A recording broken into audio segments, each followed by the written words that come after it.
My own mother traded my future for a luxury car, and she didn't even have the heart to tell me in person. At the height of my ceremony, my phone buzzed with the ultimate betrayal. I withdrew your $900,000 trust to buy your sister an Aston Martin. Congrats. They thought Maelis Walker would crumble into the Napa dust. They had no idea I had already wired my entire life into a federal trap. I didn't need a family. I needed a demolition crew. I gripped my flowers, the scent of lilies turning to the sharp metallic tang of war, and I stepped forward. I stood at the threshold of the vineyard aisle, my silhouette a sharp, navy blue anchor against a sea of swirling white linens and the blinding glint of diamonds. The humid Napa air pressed against my skin, thick with the scent of expensive lilies and the cloying sweetness of macarons. Ahead of me, the sun dipped toward the rolling hills, casting a golden hue that should have felt like a blessing. Instead, it felt like a spotlight on a crime scene. Rows of pristine white chairs stretched toward the altar, but the front section, the place where my history was supposed to sit, was a jagged, aching void. The reserved for family cards fluttered in the light breeze, their elegant script mocking me. My mother, Maelis, wasn't there. My father, Cyprian, wasn't there. Even my sister, Sable, whose shadow I had lived in for 27 years, was missing. I hadn't been forgotten. I had been strategically erased from the one day I was supposed to exist. I looked at the guest list in my mind, scanning it with the clinical precision of the architect I am. I saw the structural failure of my bloodline in those empty seats. The foundation of the Walker family had always been made of sand, but today, the tide had finally come in. Maelis, are you okay? Kaylin's voice reached me from the altar, steady and warm. I adjusted my posture, pulling my spine into a rigid military straight line. I wouldn't let them see me crumble. I wouldn't give the high society vultures of San Francisco the satisfaction of a weeping bride. I began to walk, my steps rhythmic and purposeful. Halfway down the aisle, I saw a young flower girl looking at the empty front row with a confused, fearful expression. I paused, leaning down to her level. "Don't worry, sweetie," I whispered, forcing a smile that didn't reach my eyes. Value isn't measured by who shows up, but by the love we carry within ourselves. I stood back up and continued my march. I wasn't just walking toward a husband. I was walking away from a life of being an invisible afterthought. Looking back now, I should have seen the silence coming. The ceremony reached the point of the vows, the most sacred bridge between two souls. I felt Kaylin's hand, calloused and real, grounding me. Then the bouquet in my hand pulsed. It was a rhythmic, insistent vibration against my palm. My phone. I had tucked it into the lace wrap of the flowers, a habit of a woman who was always on call for a family that only remembered her when they needed something fixed. I tried to ignore it, but the buzzing was relentless. I glanced down, my eyes catching a glimpse of the screen through the stems. It was a text from my mother. "Congratulations, Maelis. I withdrew your $900,000 trust fund today to buy Sable that new Aston Martin she's been eyeing for her birthday. Think of it as your gift to her. You always were the generous one. Enjoy your little party." The air left my lungs in a silent, jagged gasp. The trust fund, the legacy my grandfather Arthur had left specifically for my future, my escape hatch, had been drained like a cistern in a drought. I looked down at the bouquet of lilies I was holding. I had spent months choosing the perfect fragrant blooms to represent my new beginning. But as I touched the petals, they felt cold, waxy, dead. My mother hadn't just stolen my money. She had swapped my flowers for cheap silk fakes. It was her final, silent declaration. My marriage, my joy, and my very life were mere imitations compared to the royal needs of Sable. I didn't flinch. I didn't cry. I looked at Kaylin, my eyes reflecting the cold precision of an architect assessing a collapsed beam. I remembered my grandfather's voice. "A storm doesn't mean the ocean is broken. It just means the surface is being tested." I gripped the silk flowers and nodded to the minister. I would finish this. I would not let her theft devalue the only thing I had left that was real. Just as we prepared to exchange the rings, a wave of digital noise rippled through the vineyard. It started as a few scattered pings, then grew into a cacophony of chimes and alerts. Every guest in the audience was reaching for their pockets, their faces illuminating with the bluish glow of their screens. The sacred silence of the vineyard was replaced by a low, predatory murmur. Kalen's grip on my hand tightened, his brow furrowing in confusion. I didn't need to look at a screen to know what was happening. I could feel the malice in the air, a thick, greasy film of Sable's vanity. A guest in the second row tilted her phone toward me, her face a mask of pity and morbid curiosity. On the screen, Sable was live. She was behind the wheel of a matte black Aston Martin, the engine roaring with a sound that drowned out the wind. Her blonde hair whipped around her face as she laughed into the camera. "Look at this beauty, guys!" she screamed over the wind. A huge thanks to my little sister Aislinn for the sponsorship. She's off having her little budget wedding in a field somewhere, so I figured I'd put her trust fund to some real use. Happy birthday to me! The comments were scrolling by in a blur. Mockery, laughter, and heart emojis for the influencer queen. I felt my dignity was being publicly stripped away. I was the family's little charity, a static investment they liquidated to satisfy my sister's ego. But as the whispers grew louder, something changed inside me. The suppression, the pressure I had endured for decades, suddenly reached its limit. And then, it shattered. For the first time in my life, I was no longer terrified. I was free. By accepting the money, they had finally given up their right to silence me. They had traded their safety for a car. The ceremony ended with a kiss that felt like a seal on a new contract. As we walked back up the aisle, I didn't look at the empty chairs. I looked at the camera lenses of the guests who were still recording the drama. I leaned into Kalen, my voice a whisper that carried the weight of a thunderhead. "They think they took my future," I said, my silhouette sharp against the setting sun. "They only took their own safety." I squeezed the silk flowers in my hand until the wire stems bit into my skin. I wouldn't hide. I wouldn't retreat. I would take back every brick they stole from my life and use them to build a wall they would never be able to climb. I watched the sun dip below the Napa Hills, the golden light reflecting off the silk flowers in my hand, unaware that the empty chairs were the only permission I needed to finally dismantle the house that never wanted me. The golden light of the Napa Hills was quickly swallowed by the sterile shadows of the vineyard's administrative wing. I was pulled away from the lingering guests by the vineyard manager, a man whose face had shifted from professional hospitality to a tight, clinical mask. The contrast was jarring. My white silk dress felt heavy, an absurd costume in this gray-walled office filled with cold metal filing cabinets. Looking back now, I should have seen the silence of my family as the first warning of a systemic collapse. The manager didn't waste time with pleasantries. He slid a folder across the mahogany desk, his eyes avoiding mine. The final $50,000 payment for the venue had been rejected. I felt a rhythmic thud in my chest, a pressurized weight I recognized from years of architectural stress tests. I called my personal banker immediately, only to be met with a voice that sounded like a locked door. My mother, Maelis, had filed an emergency missing person report hours before the ceremony. She had sworn under oath that I was mentally incapacitated and had been kidnapped by Kalen. The legal machinery of the state had moved with terrifying efficiency. Every account linked to the Walker name, every trust fund draw, and even my personal savings were frozen. I wasn't just broke. I had been legally erased from my own life before I even cut the cake. The manager looked at me with a mixture of pity and suspicion. I didn't panic. I didn't plead for time or offer excuses that would only make me look like the unstable daughter my mother described. I reached for the clasp of my grandfather's heirloom watch, the 1954 Patek Philippe he had given me when I graduated. It was the only piece of Arthur's legacy they hadn't been able to touch. I laid the gold watch on the desk with a quiet, deliberate click. "This is collateral," I said, my voice steady and devoid of the tremor I felt in my hands. "A debt of money is a simple transaction. A debt of honor is a lifetime commitment. I will not let my family's theft become my character's failure."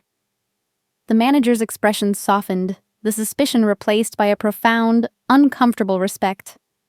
I made sure the catering staff received their tips from the cash I had hidden in my travel bag, ensuring no one suffered for a war they didn't start. I realized then that kindness is the only thing that leaves a permanent mark on the world when everything else is being erased. We left the vineyard in a silence that felt like a funeral. That was the moment my childhood died, and the architect was born. The drive to Sausalito was a blur of high-velocity tension. By the time we reached our apartment, the California sky had turned into a bruised purple, weeping a cold, rhythmic rain. As we stepped out of the car, a man stepped out from the shadows of the lobby, a thick manila envelope in his hand. The sound of the rain hitting the car roof sounded like a drumbeat for an impending war. I didn't need to ask who he was. I was served with an emergency petition for temporary guardianship. I scanned the documents under the dim hallway light, the legal jargon cutting through me like a razor. My mother and my father, Cyprian, had alleged that I suffered from severe mental incompetence and schizophrenic episodes. They claimed my marriage was the result of a manic break. It was a legal ambush designed to strip me of my personhood. My eyes stopped on the medical affidavit. I recognized the name of the psychiatrist who had signed off on my instability. He was a man named Dr. Vance, a long-term debtor to my father's private investment firm. I saw the structural failure of their plan immediately. They weren't just stealing my trust. They were attempting to bury the woman I had become under the sand of who they wanted me to be. Kalen reached for the papers, his face pale with a psychiatrist's horror at the abuse of his profession. I gently moved his hand away. "Don't," I whispered, looking at my reflection in the dark, rain-streaked window. The loudest person in the room is often the most fragile. The quietest is the one holding the keys. I realized my quietness was never a weakness. It was my mother's biggest miscalculation. She had assumed my silence was submission. I didn't realize it then, but that moment changed everything. Back inside our apartment, I didn't go to bed. I cleared the wedding photos and the celebratory champagne from my mahogany desk, replacing them with my architectural drafting tools and a stack of legal pads. I began to deconstruct the petition as if it were a structural failure in a high-rise building. I looked for the cracks, the misaligned beams, and the hollow supports of their lies. I recalled my father once saying that every fortress has a drain. I began searching through my private digital archives, pulling up every log of the money I'd contributed to the family estate over the last decade. In the American legal system, a paper trail is more powerful than a bloodline. I was no longer a bride. I was a risk analyst looking for the killing blow. My spine felt like a steel rod, supported by a discipline my family had never bothered to understand. I picked up the phone and dialed Silas, the veteran lawyer who had been my grandfather's only true confidant.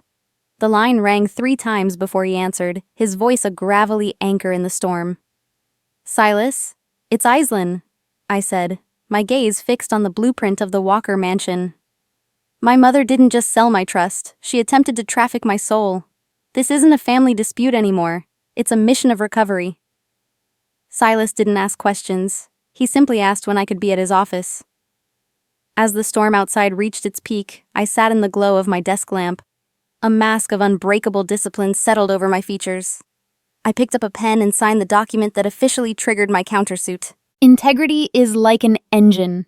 It doesn't need to be seen to be the source of all progress. I watched the rain wash the Napa dust off my car window, realizing that my mother's text wasn't a goodbye. It was the starting pistol for a race she had no idea I was already winning. The imposing Victorian gates of the Walker estate stood tall, their polished brass plaque gleaming with a prestige that had long since rotted from the inside. I pulled my car to the curb, the engine idling in a low, rhythmic hum that matched the steady beat of my own heart. I stepped out, not in the flowing white silk of a bride, but in a tailored, charcoal gray suit. It was my armor. The fabric was crisp, the lines sharp. A physical manifestation of the architect who was finally ready to redesign her own reality. The scent of expensive lilies drifted from the gardens, a cloying fragrance that usually signaled a celebration. But today, it smelled like a funeral for a relationship I was finally ready to bury. I found my mother, Maelis, in the sunroom, meticulously dabbing her eyes with a lace handkerchief. The room was perfectly staged. A stranger sat in the shadows of the corner, introduced with a practiced smile as a medical consultant and family friend. I didn't need to be told why he was there. My eyes, trained to find the smallest misalignment in a structural beam, immediately caught the slight tilt of a silver picture frame on the mantel. Behind the glass, the dark eye of a camera lens stared back at me. They wanted a performance.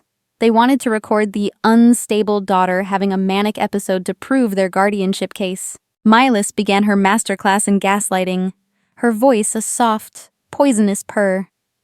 She claimed the $900,000 was a shared family resource, and that my delusional wedding was the final proof that I couldn't be trusted with my own mind. I remained perfectly still, my hands resting flat on the mahogany table. I didn't scream. I didn't cry. I simply looked at her, realizing that forgiveness doesn't mean you let a wolf back into the sheepfold. It means you recognize the wolf for what it is and you secure the gate.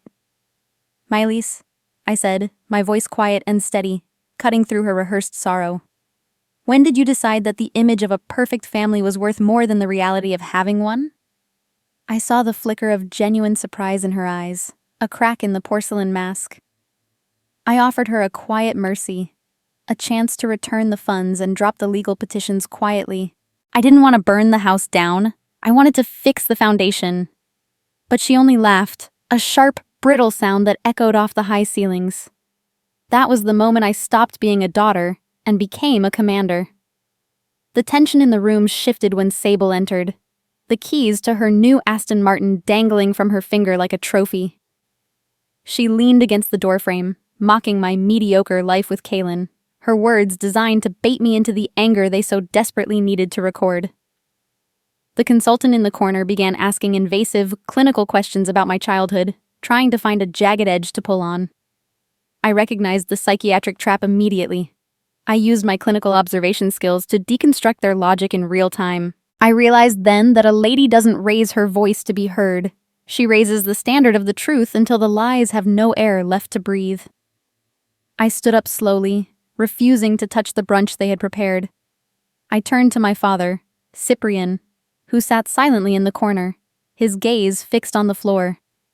He was the most structural part of the betrayal, the silence that allowed the rot to spread.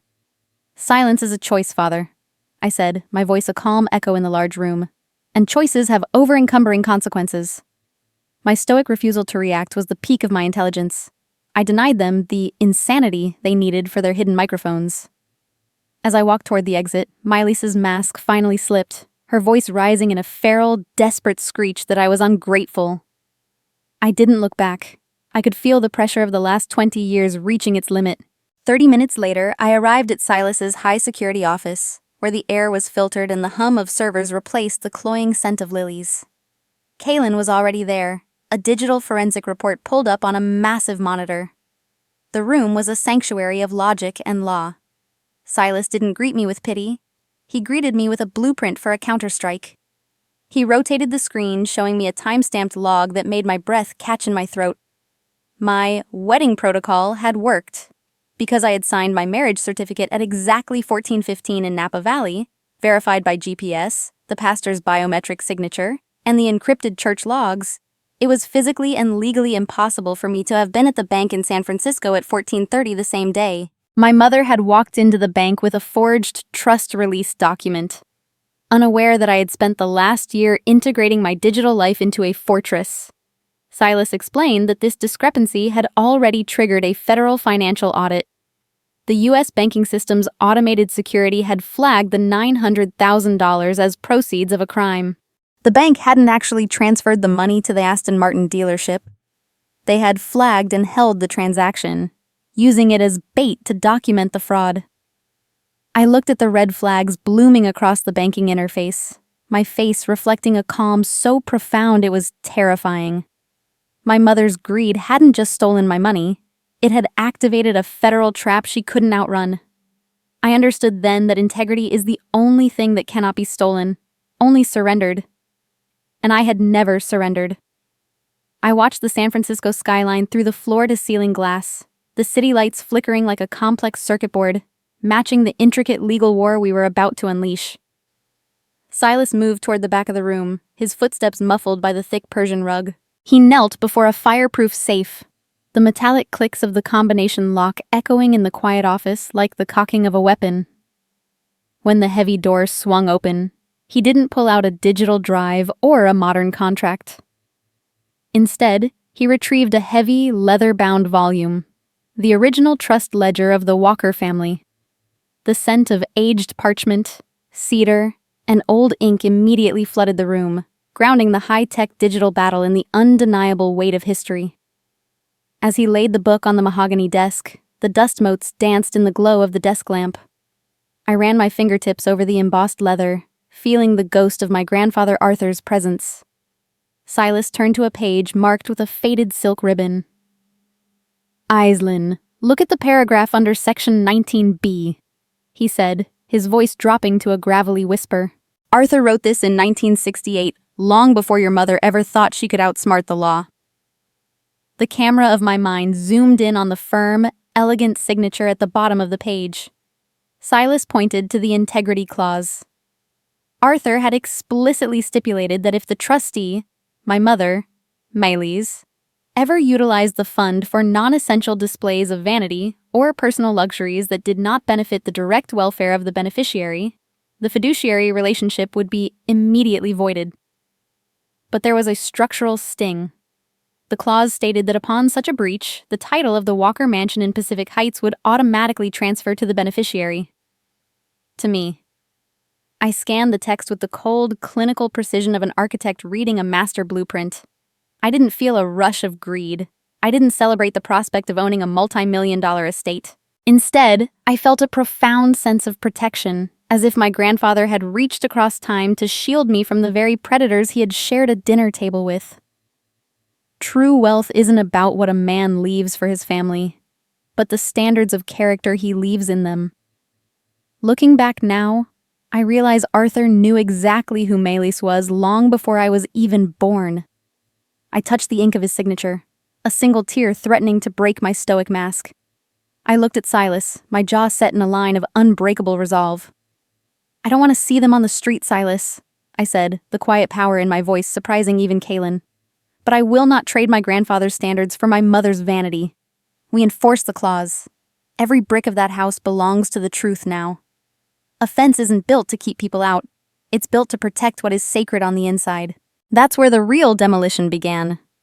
Silas gave a solemn nod, then rotated his second monitor toward me. The golden glow of the ledger was replaced by the harsh, blue light of decrypted digital logs. These were the emails and text messages recovered through the federal audit trigger we had activated at the bank. The camera zoomed in on a series of messages between Maelis and my sister, Sable. The timestamps were devastating. As I scrolled, the intellectual realization hit me like a physical blow. Sable wasn't just a spoiled recipient of an Aston Martin. She was the architect of the theft. The logs showed her coaching Maelis on how to forge my biometric signatures, researching the bank's vulnerabilities, and even drafted the missing person report that had frozen my life. I saw the structural failure of our entire relationship in those blue bubbles of text. Sable had been load-bearing her own narcissism on my back for years, treating my existence as a resource to be mined. "She didn't just take the money," I whispered, my eyes fixed on an email where Sable laughed about how Aislinn would never find out until the car was in the driveway. I felt a sharp, clinical disillusionment. I had been a sister. I had been an intended sacrifice. I looked at Kaylin, whose hand was resting on my shoulder. "You cannot blame a fire for burning," I said, my voice steady despite the ache in my chest. "You can only blame the one who poured the gasoline and the one who built the house out of straw. My mother is a tool in Sable's hands. Kaylin, they are both architects of a ruin." I refused to pick up the phone. I wouldn't call Sable to vent my rage. I wouldn't give her the satisfaction of hearing me break. In a high-stakes game, the one who speaks first surrenders the advantage. Silence is a weapon that never runs out of ammunition. I sat there, the light of the screens reflecting in my eyes, and I began to plan. I wasn't the little sister anymore. I was the one holding the keys to their reality. I picked up my drafting pen, the weight of it familiar and grounding. On a clean sheet of vellum, I didn't draw a building. I began to map out the legal demolition of my family's defense. I instructed Silas to prepare the notice of ownership transfer for the mansion, to be served in exactly 48 hours. I decided to keep the federal audit a secret for now. By allowing them to believe they had successfully stolen the $900,000, I ensured they would continue to make arrogant, public mistakes that would be documented in court. Sometimes the best way to win a war is to let the enemy think they have already won the battle. I watched my hand move across the paper, the lines sharp and undeniable. But even in the heat of the fight, I couldn't become like them. I asked Kaylin to set up a managed trust for a small, dignified apartment in a quiet part of the city. It wouldn't be in my parents' name, but it would be there for them when the mansion was seized. I will not trade my integrity for their greed, I said, looking at the blueprint of the house that never wanted me. I will be the daughter they were not brave enough to raise. I felt a sense of quiet enlightenment. I wasn't seeking revenge. I was seeking a restoration of the order Arthur had intended. Revenge is a fire that burns the one who starts it. Justice is a light that simply reveals what was always there. I stood by the floor-to-ceiling window, the blueprint of the mansion in my hand, and the weight of my grandfather's watch on my wrist. I was no longer the unwanted daughter. I was the landlord of the truth. I looked out at the city, knowing that the foundation of their lives was about to be pulled out from under them. I watched my reflection in the San Francisco glass, the blueprint of my childhood home in my hand, knowing that within 48 hours, the invisible daughter was going to become the landlord of their reality. The transition from the high-tech sanctuary of Silas's office back to my own life was a descent into a cold, rhythmic storm. By the time I reached my apartment in Sausalito, the California sky was lashing out with a fury that matched the pressure building in my chest. I sat alone at my desk, the blue light of my architectural monitors reflecting in my eyes like digital stars. I wasn't drawing buildings tonight. I was watching the perimeter. The silence was shattered by a heavy, rhythmic thudding at my door, a sound of muscle and wood that had no place in a civil society. I pulled up my security feed. 4 men in tactical gear stood in the hallway, their faces hard, carrying the legal authority of the forged conservatorship my mother had manufactured. They weren't there to talk. They were there for a wellness abduction. My hands didn't tremble.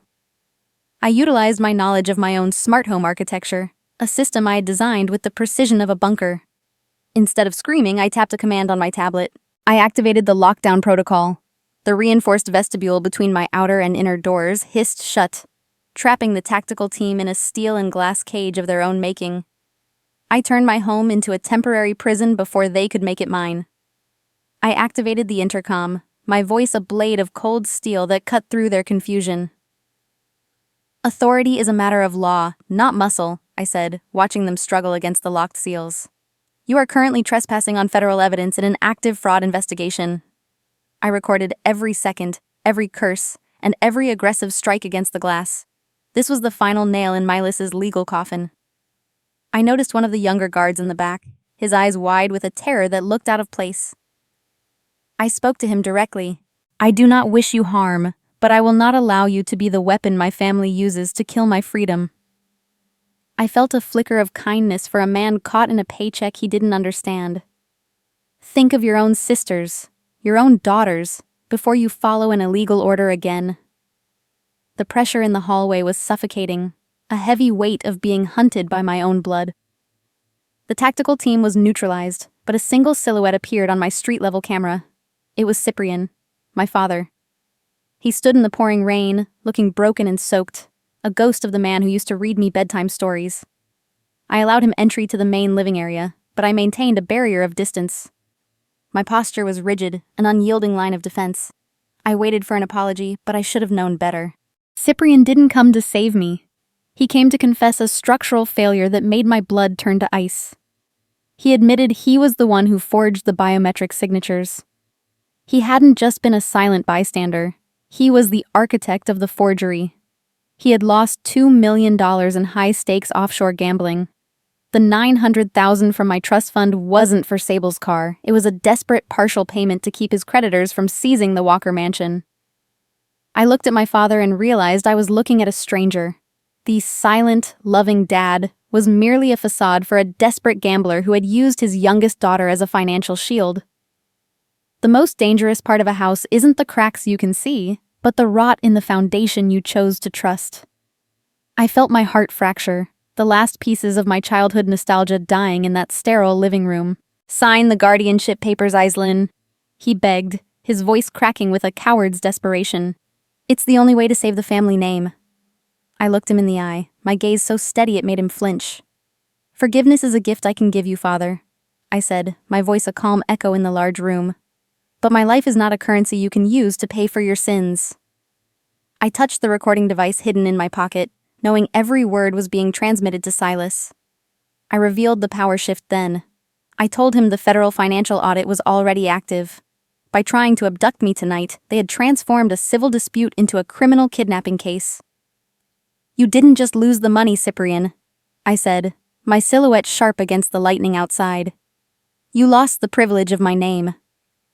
I watched the realization sink into his features, a slow-motion collapse of his own pride. I offered him one final humanitarian boundary. I told him that once I seized the mansion through the integrity clause, I would allow them to move into the trust department I had prepared, provided they confessed everything to the authorities. Justice is about the law, but honor is how you treat those who have failed you. I didn't want them homeless. I just wanted them gone from my life. I looked at the recorded confession in my hand and the architectural drawings of my new life. Sometimes you have to let a house burn down just to see what the land was actually worth. There's a special kind of strength that only comes when you have nothing left to lose.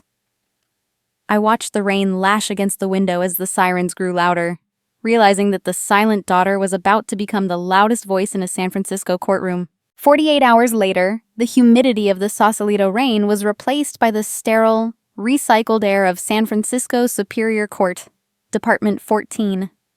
I entered the courtroom with a rhythmic, measured stride, my tailored navy blazer cutting a sharp silhouette against the polished oak benches. Looking back now, I should have seen that this room wasn't just a place of law. It was the final site for the demolition of the Walker dynasty. Maelis and Sable were already seated at the petitioner's table. They were a masterpiece of choreographed tragedy, dressed in somber designer black, their faces pale and eyes appropriately misted. They performed for the judge with the practiced ease of socialites who had spent their lives curated for an audience. I watched them with a clinical gaze, my spine a straight line of unbreakable discipline. I realized then that a lie told in a courtroom is still just a lie without a foundation. It didn't matter how expensive their grief looked. They had built their case on a swamp. The family's attorney began the assault, presenting the forged medical records and the edited video of my supposed breakdown from the brunch. He painted a picture of a woman lost in trauma, an architect whose mind had collapsed under the weight of her own designs. I remained perfectly still, my hands resting flat on the table before me. I utilized my architect's mind to deconstruct the scene, seeing the flaws in their structural logic. The truth doesn't need a loud voice to be real. It only needs a solid place to stand. "Mrs. Walker," the judge said, looking toward me with a neutral expression, "do you have any statement before we review the evidence of your competency?" I stood up slowly, the movement fluid and controlled. I didn't look at the judge first. I looked at my parents. "I am here not to win, Mother," I said, my voice a calm echo that seemed to settle the air in the room. "I am here to ensure that the legacy of Arthur Walker is no longer used as a weapon against his own blood." I offered them a moment of silence, a quiet mercy they were too blinded by greed to grasp.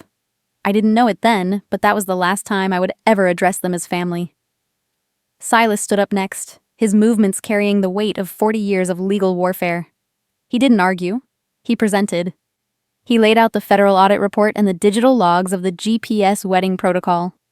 The silence in the room became pressurized as he demonstrated the impossible physics of my mother's story. While I was standing at a wedding altar in Napa Valley, verified by church biometrics and satellite logs, Maelis had been miles away, committing a federal felony by forging my signature on a trust release. Then came the evidence chain that broke their morale. Silas played the recording of Cyprian's confession from my living room and the security footage of the private guards attempting to breach my home. The camera caught the shifting expressions of my family in high definition. Maelis's mask of maternal concern slipped, revealing a feral, twitching desperation. Sable's arrogant smirk dissolved, leaving behind a pale mask of raw fear.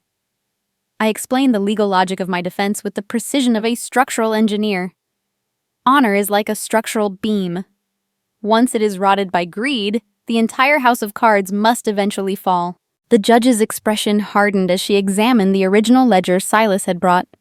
She paused at the integrity clause Arthur had written in 1968. Justice is not about taking back what belongs to others. It is about reclaiming what has been stolen from the soul. I remained calm, sensing the compression reaching its climax. The room became emotionally empty, the only sound being the steady ticking of the wall clock. The judge delivered the crushing blow with the finality of a wrecking ball. Based on the documented breach of fiduciary duty and the evidence of criminal fraud, the court found Maelis Walker unfit to manage the trust. By law, the ownership of the Walker mansion in Pacific Heights was immediately transferred to the beneficiary, to me. The $900,000 was officially frozen by the Treasury Department as evidence in a money laundering investigation against my father's creditors. The public collapse was immediate. Through the courtroom windows, we could see the flashing lights of federal agents. Sable's Aston Martin was already being towed from the Baie d'Aussay, designated as a criminal asset. Maelis and Cyprian were served with a formal notice of eviction right there in the hallway. They were now trespassers in the home they had tried to use as a bargaining chip. I didn't gloat. I didn't smile. I looked at my sister, whose face was twisted in a mask of ugly, tear-streaked desperation. I understood then that the most expensive thing in the world is a cheap character. It costs you everything in the end. Despite their malice, I reached into my blazer and pulled out a set of keys. I handed them to the movers who were already waiting for instructions. They were the keys to the trust managed department I had prepared weeks ago. I fulfilled my duty as a daughter without surrendering a single inch of my self-respect. I had designed a way for them to survive, even if they had tried to ensure I didn't. I stepped out of the courthouse and disappeared into the thick fog of San Francisco, Kaylin's hand gripping mine tightly. I touched the brass key to the mansion in my pocket, the cold metal a reminder that the final mission was complete. Revenge leaves you empty. Only the truth allows you to breathe again. After 27 years, I was no longer the invisible girl. I was the creator of a new world. I watched my family's reflection in the courtroom glass as they were led away for questioning, realizing that while I had reclaimed my grandfather's house, the real mission was just beginning. Building a life where I was no longer a ghost. The eerie silence of the courthouse hallway was like an empty void, sucking away the clamor of 27 years of subservience. I didn't look at the flashing lights outside or the cameras pressed against the glass. Instead, I focused on the steady ticking of my grandfather's watch on my wrist. The burden of Walker Manor was finally in my hands, but as I walked toward the exit, I knew that reclaiming a home was only the first step. True architecture begins with rebuilding an identity that had been destroyed brick by those who should have been my foundation. But that was the moment I finally stopped being a blueprint and began to become a builder. 1 week later, the humidity of the trial had been replaced by a crisp, salty breeze blowing off the San Francisco Bay. I stood in the grand foyer of the Walker Mansion, my silhouette a sharp charcoal contrast against the swirling, stained glass windows. The house was a masterpiece of Victorian design, but today it felt like a hollow stage set. I watched from the shadows as the movers carried out the last of the mahogany furniture. Maelis and Cyprian stood by the door, their designer coats looking wrinkled and heavy, like costumes from a play that had been canceled mid-performance. The legal fallout had been absolute. The $900,000 was legally restored to my account, but the money felt like paper compared to the victory of the truth. My mother and father were now under a federal microscope for wire fraud and elder exploitation. Even Sable, whose vanity had driven this entire tragedy, was watching her world dissolve in real time. Her influencer sponsorships had vanished the moment the news broke that she had conspired to exploit her own sister. Watching them bow their heads, I felt a heavy, necessary closure. It wasn't malice that filled me, but a quiet, clinical sense of justice. Revenge is a fire that burns the person who starts it, I said, my voice echoing in the now empty foyer. Maelis looked up, her face a mask of permanent exhaustion. I didn't seek to destroy you, Mother. I only sought to restore the truth. If you were destroyed by that truth, it was a debt you owed to yourselves. I reached into my pocket and pulled out a set of keys. I didn't throw them. I handed them over with a steady hand. They were the keys to the modest, trust-managed apartment I had secured. I provided them a place to live not out of weakness, but because I refused to let their lack of honor dictate my own. Justice is about the law, but honor is how you treat those who have failed you. As the movers finished, I walked deeper into the house, my footsteps a rhythmic thud against the original hardwood floors. I reached my grandfather Arthur's old study, the one room my mother had never been able to renovate, into something modern and soulless. The scent of cedar and old pipe tobacco still lingered here, a ghost of the man who had truly seen me. I sat at his desk, running my fingers over the worn grain of the wood. Looking back now, I should have known he left more than just a trust fund. I felt a slight resistance in the back of the bottom drawer. Using my drafting pen as a lever, I triggered a hidden compartment, a trick Arthur had shown me when I was 7. Inside was a small velvet pouch. My heart skipped a beat as I pulled out a hand-drawn sketch. It was a drawing Arthur had made of me as a child, standing by a stack of building blocks with a note written in his firm, elegant script. To Iceland, the architect of her own destiny, build something that no storm can shake. The realization hit me like a physical wave. The trust fund, the integrity clause, the mansion. It was never about the $900,000. It was a test. Arthur knew the storm would come, and he wanted to see if I had the strength to stand alone before I could be trusted to build for others. I whispered to the empty, sun-drenched room. I kept my promise, Grandpa. The house is gone, but the foundation is finally solid.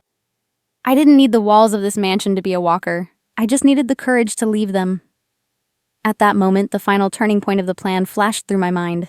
I picked up the phone and called Silas. Sell it, I said, my voice unwavering. I want the villa for sale before sunset. I formally signed the donation, donating the entire proceeds from the sale to fund the Arthur Walker Foundation, a legacy project I inwardly named Caleb, a tribute to resilience. The proceeds would be used to provide scholarships for underprivileged female architects and legal support for victims of financial exploitation. The trust had finally done its job, building something more meaningful than just satisfying vanity. I refused the government restitution check for my own legal fees, choosing instead to have the funds directed to a veterans' housing project. I understood then that the greatest legacy isn't something you leave for people. It's something you leave in them. I felt a sense of quiet enlightenment, a breathtaking high of a soul finally set free from the shackles of a toxic history. I walked out of the mansion for the last time, not looking back at the reserved for family cards that had once broken my heart. They were just paper. I was the stone. Now, I stand on the balcony of my new home in Sausalito, the Golden Gate Bridge stretching across the bay like a path to the future. The sun is dipping below the horizon, painting the sky in shades of gold and pale blue, the exact colors of my grandfather's watch face. Beside me, Kalen rests a hand on my shoulder, his presence a steady anchor in a world that finally makes sense. I am no longer wearing the charcoal suit of a warrior. I am in a simple, elegant silk dress that catches the breeze. I look at the watch on my wrist and realize the invisible daughter is gone. In her place stands a woman who dismantled a dynasty to save her soul. A bird sitting on a tree is never afraid of the branch breaking because her trust is not in the branch, but in her own wings. My wings are strong now. They have been tested by fire and found to be made of steel. My mother thought she took everything from me when she drained that account on my wedding day. She didn't realize she was handing me the only weapon I needed to find myself. I look out at the shimmering lights of San Francisco, the blueprint of my new life clear and undeniable. I am the architect. I am the executor. I am free. Family isn't always blood. It's the people who stand in the rain with you when everyone else is inside celebrating your loss. She didn't win by being loud. She won by being undeniable. I watched the sun dip below the horizon, the lights of San Francisco shimmering like the blueprint of a new world, knowing that while the mission for my grandfather's name was over, the life of Maelis Walker was finally beginning under a clearer sky.